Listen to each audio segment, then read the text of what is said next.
find a thread through the talk through what I wanted to say. I don't have that much to say, so. Yeah, performance. Why does it matter? I mean, this might be obvious, but it was really interesting. These are not my words. I ran into Josh in the hallway. Don't drag me into this. Yeah.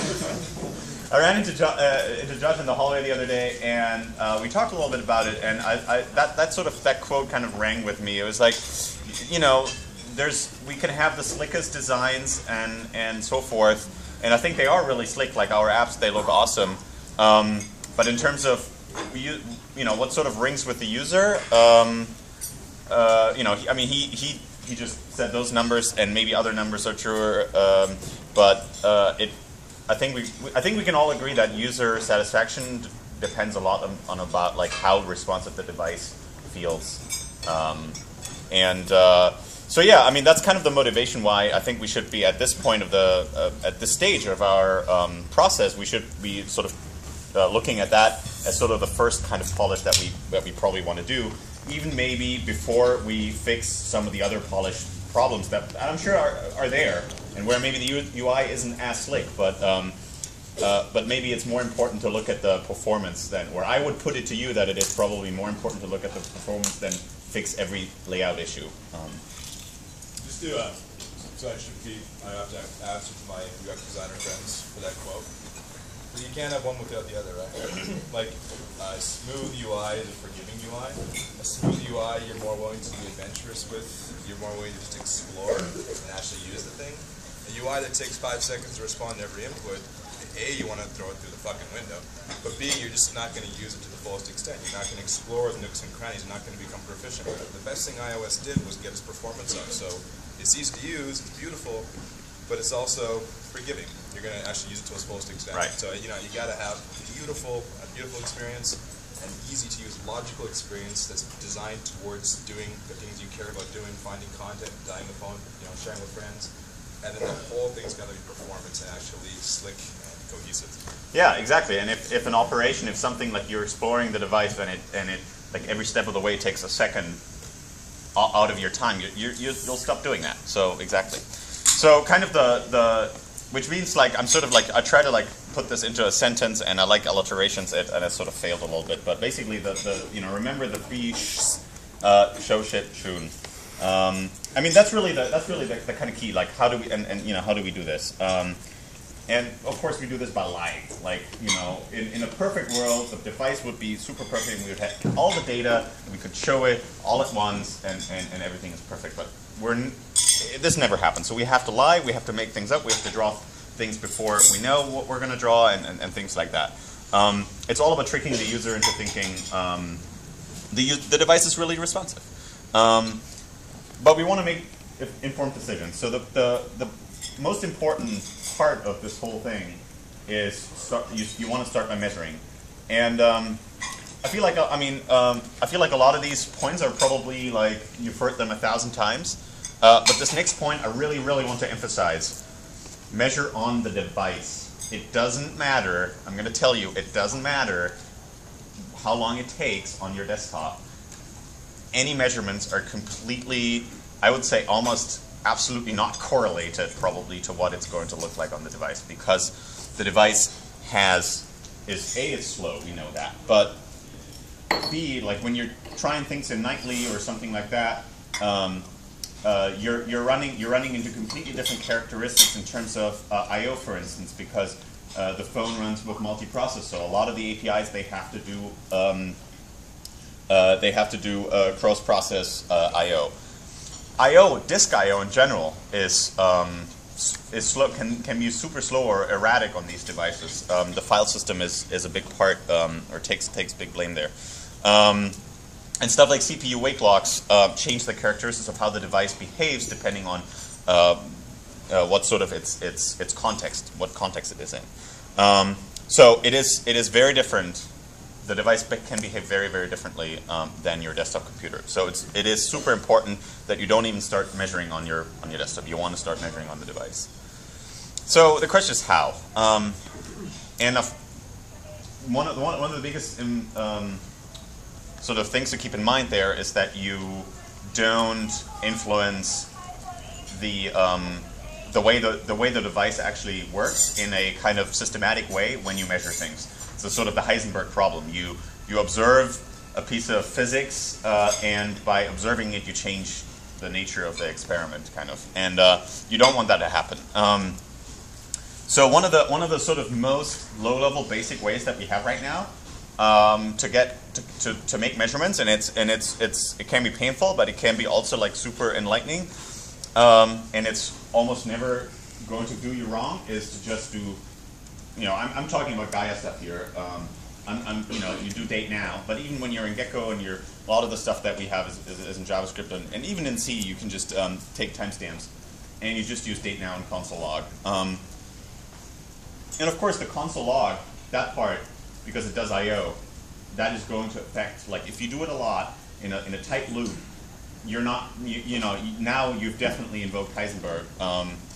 But if you're doing like a couple of measurements as an app starts up, for instance, or as a transition is happening or something, you're probably not likely going to change so that the performance characteristics of what you're measuring much. And there's also the Gecko profiler that we have. And I can show this to you right now. So I have the phone connected here. What you need to do is you need to, in your user config, you need to enable b2g prof equals 1, and you need to build Gecko with b2g underscore prof equals 1. Not anymore. Not anymore? I've never done that. Really? Yeah. Okay, wow. Why did I thought, okay, never mind. I thought that was necessary. Great. So does it work on so would the profiler work on the dogfooding devices? You have to do a build, because you need to get all your debug symbols and all that kind of stuff. Right, okay. Okay, we should try this out then. But that's really good news. So what happens is I have the device here, and it's running. And so what you do is if you just invoke the script, and Dave Highlands, by the way, he set all this up. So please correct me if I'm start talking rubbish. But what you do is you basically say profile start. What this does is it reboots B2G into basically in a mode where the profiler is running. And the profiler, I think if I'm correct, is running in a separate process, right? Runs in a separate thread within the process. It runs in a separate thread. Okay, I thought. Okay, I've heard varying information there. Okay, so it runs in a separate thread and it starts profiling. I think every 10 milliseconds. Yeah. So every 10 milliseconds. So that's kind of our granularity window. Now the problem is now we're starting to invoke Heisenberg a little bit, in the sense that we are we're doing, especially as an app starts up, there is a lot of pressure on the CPU and a lot of things are happening, and so the profiler thread is obviously running with much lower priority, and so we might be missing signals. And I've definitely seen that happen, where I'm like, yeah, the profiler is showing me is not showing any of the things that are definitely in the hot path that I've seen. So, and it's kind of ironic, right? When the hot path, when the device is really crunching things, that's where what you would like to know, and then the profiler is missing those things. So use the data you get out of the profiler sort of with a grain of salt.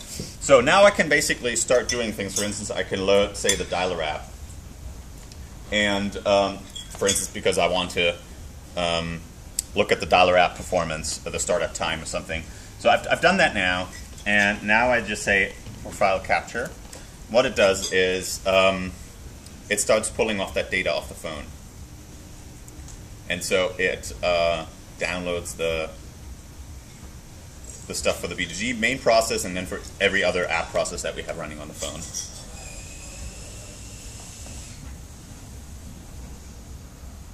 So it just takes a little while, and then it translates all the symbols.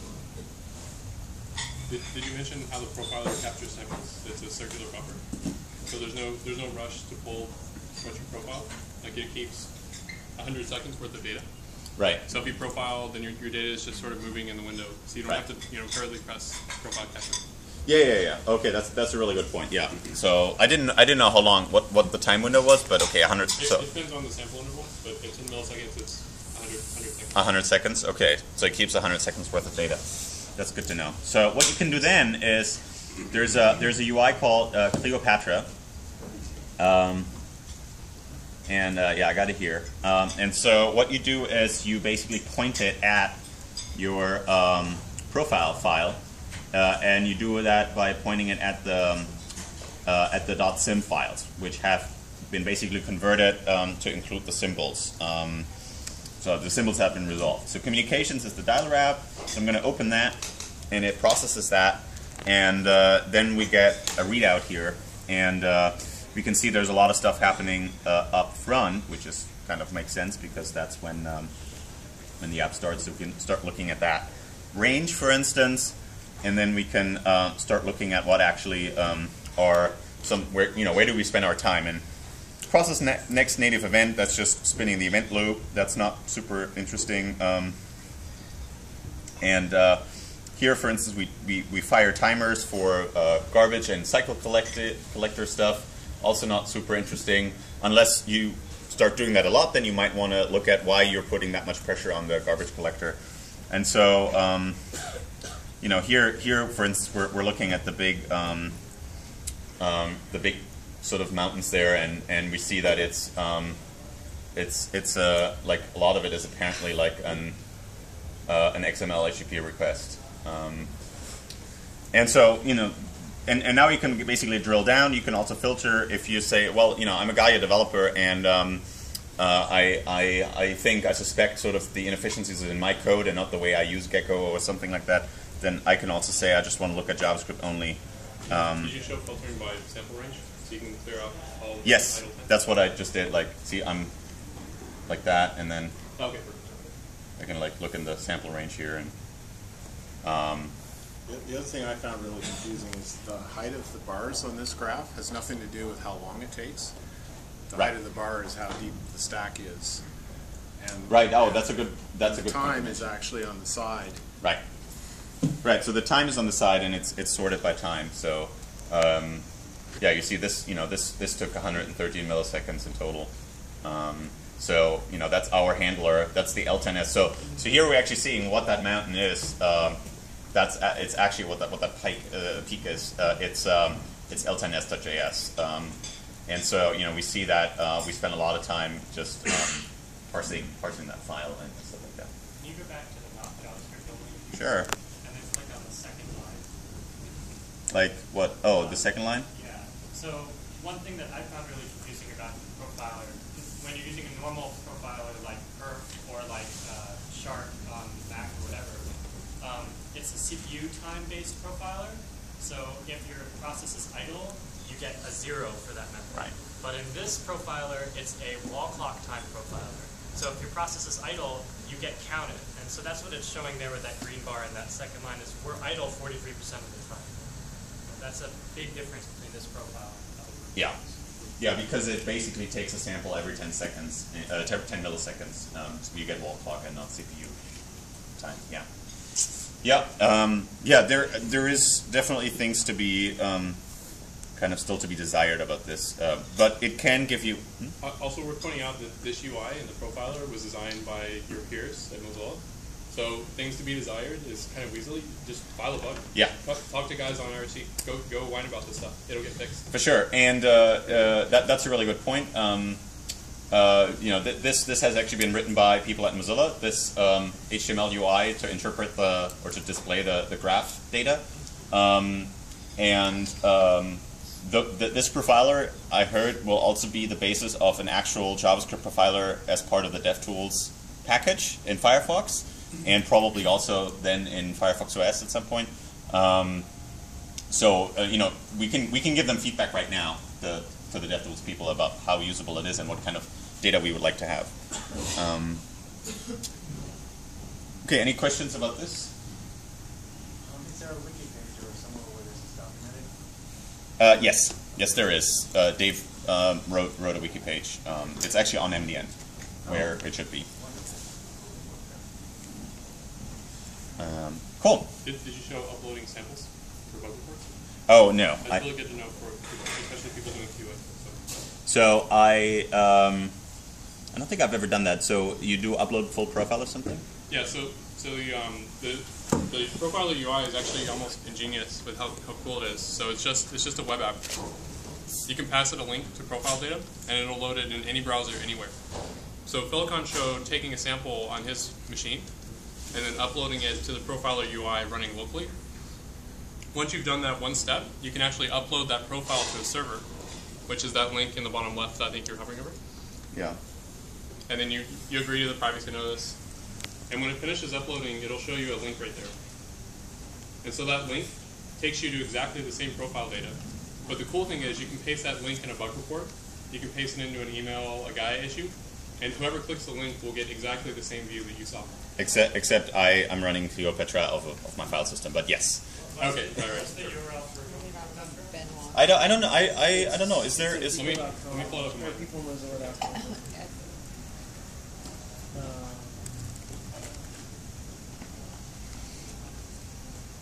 Oh yeah. Oh, okay. So it's Benoit, or what's his Yeah, name? Benoit. Benoit, who wrote Cleopatra. At least it's in his GitHub. So yeah, you can use that. It's people.mozilla.com/tilde/bgerard/Cleopatra. So Yeah. Okay.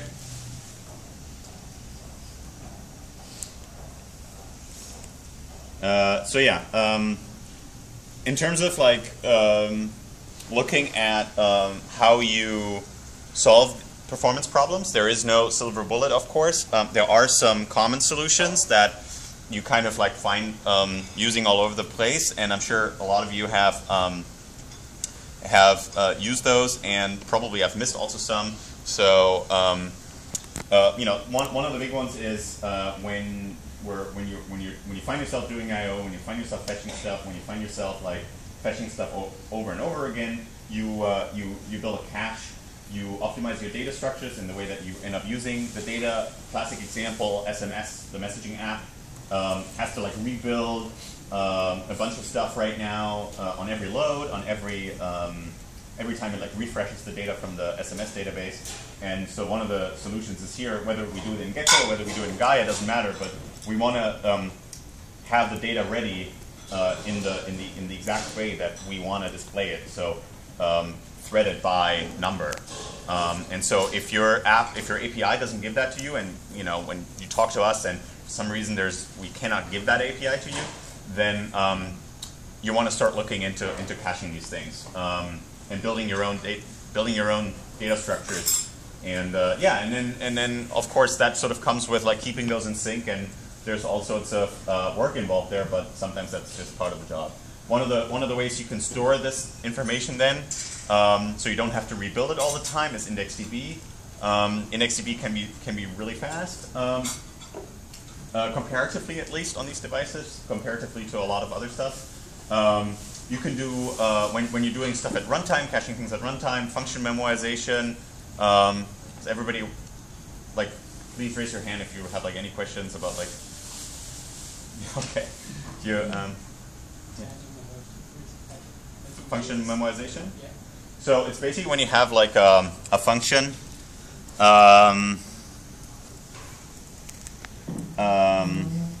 So imagine you have like a function, say translate, right?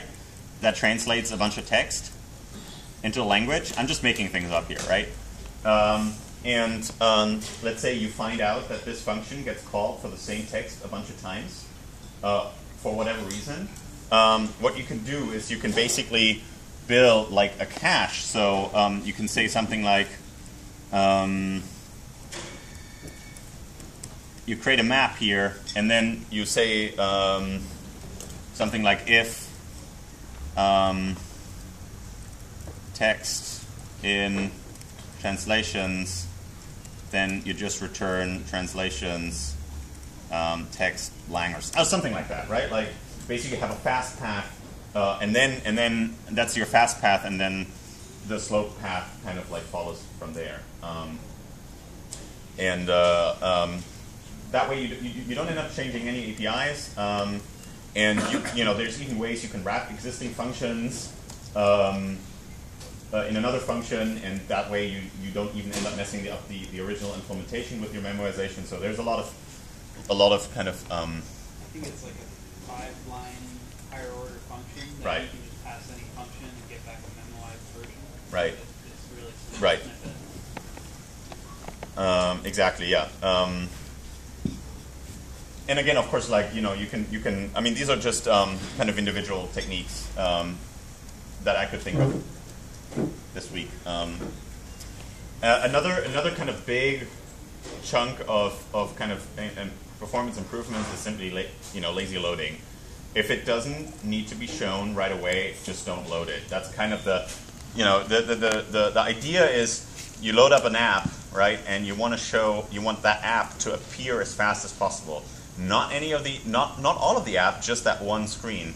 And so what we've done, for instance, with the home screen with everything.me, classic example, like until the user actually goes to that screen, there's no need to load about 20 JavaScript files and 20 CSS files and all of that stuff. So we lazy load that sort of stuff. And there's a lot of more stuff that we can lazy load right now. For instance, Kazé managed to improve the settings app performance tremendously simply by lazy loading HTML. Commenting out HTML, big chunks of HTML, which just take time to parse on these devices. Stuff you normally don't end up thinking about when you write a web app. But it actually is measurable. And then at sort of runtime, uncommenting basically the HTML. So it's stuff like that.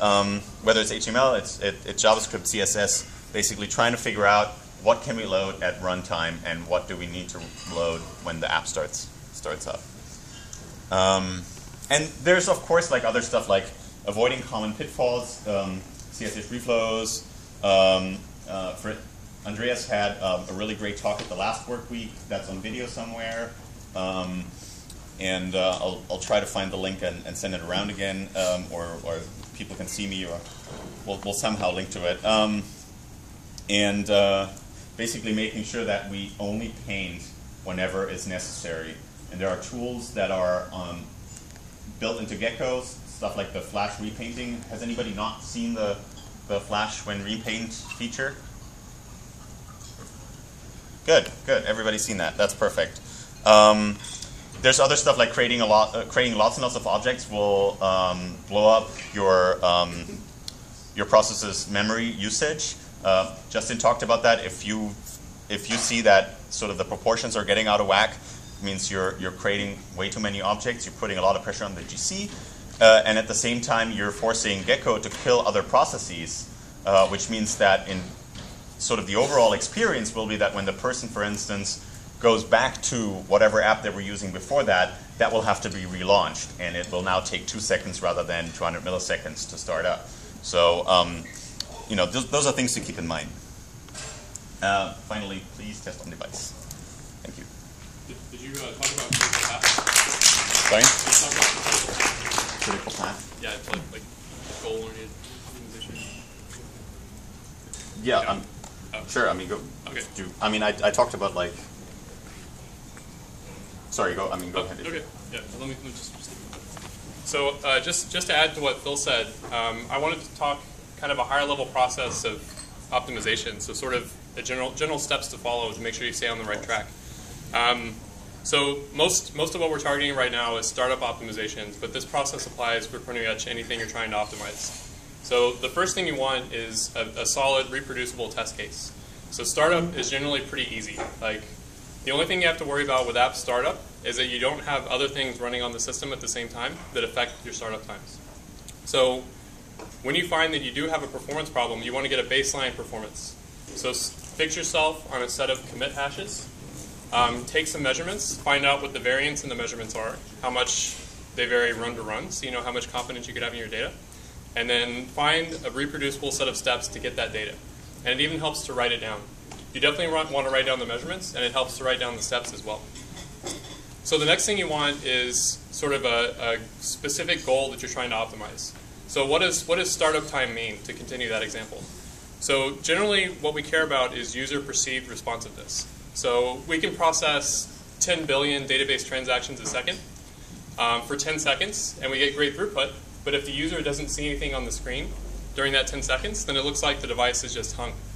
And if we processed one database transaction a second, so 10 billion times slower, but 60 frames a second, the user sees something responding, then the phone feels better, and it feels faster, and users have a better experience.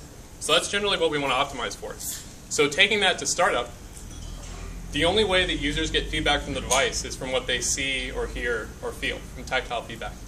So generally, you want to put pixels on the screen as soon as possible for startup. So that's generally your target.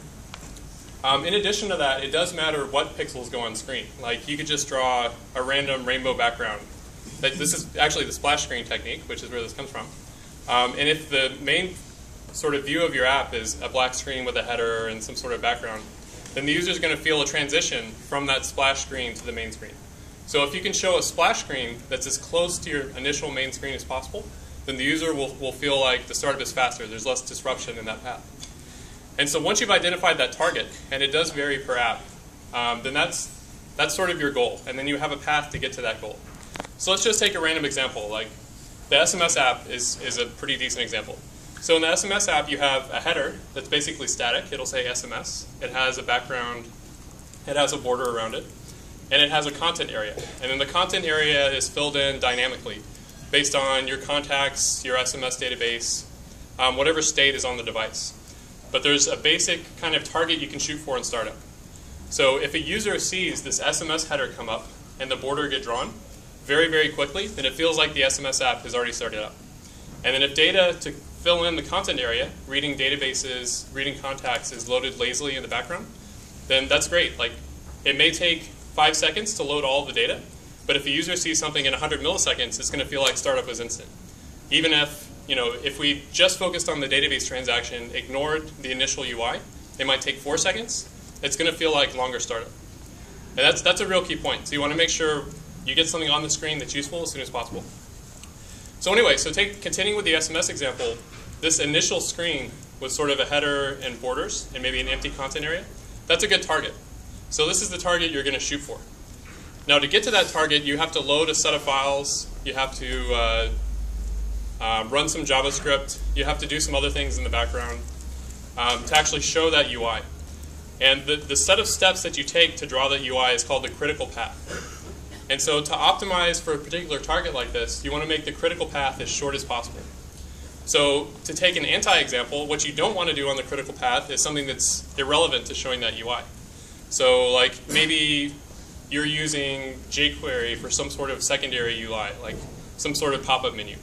If on that critical path to startup, you're loading 100 kilobytes of jQuery, and it takes a few seconds, then you're killing your critical path. You're putting something that's very large and expensive on there that you don't need to show that UI.